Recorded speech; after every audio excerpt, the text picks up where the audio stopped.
आज आपण सोन्याच्या दागिन्यांची खरेदी करत असताना कोणत्या कोणत्या गोष्टींची काळजी घेणं महत्त्वाचं आहे या गोष्टी आपण पाहणार आहोत. कारण येणाऱ्या महिन्यात सणांची सुरुवात होत आहे. तर प्युरिटी सर्वात महत्त्वाचा मुद्दा आहे सोन्याच्या दागिन्यांची खरेदी करत असताना. साधारणतः दागिना बनत असताना 20 कॅरेट, 22 कॅरेट, 23 कॅरेट व 24 कॅरेट मध्ये बनत असतो.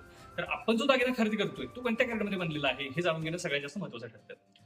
तर आपण जो दागिना खरेदी करणार आहे त्या दागिन्यावर त्याच्या प्युरिटीचा स्पष्ट उल्लेख केलेला असावा. त्यासोबत त्या पावतीवर देखील याचा उल्लेख केलेला असावा.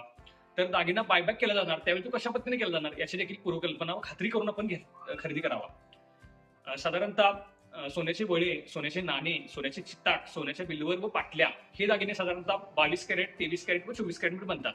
तर सोन्याचे अंगठी, त्यानंतर मंगळसूत्र, सोन्याचे सर्व प्रकारचे हार, गंठण व बांगडी हे दागिने साधारणतः 20 कॅरेट किंवा 22 कॅरेट मध्ये बनत असतात.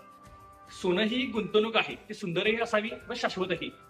डीव्हीपीवरच दागिने बनवत असताना प्युरिटीवर पूर्ण लक्ष देतोय. दागिन्यांची HUID हॉलमार्क दागिनेच कस्टमरला आपण प्रिफर करतोय. तुम्हाला जर दागिन्याबद्दल पूर्ण माहिती हवी असेल, HUID हॉलमार्क दागिने म्हणजे काय हे आपण पुढील व्हिडिओमध्ये सांगणार आहे. तर आपल्या चॅनलशी कनेक्टेड राहा, तुम्हाला भरपूर माहिती मिळत राहील. धन्यवाद.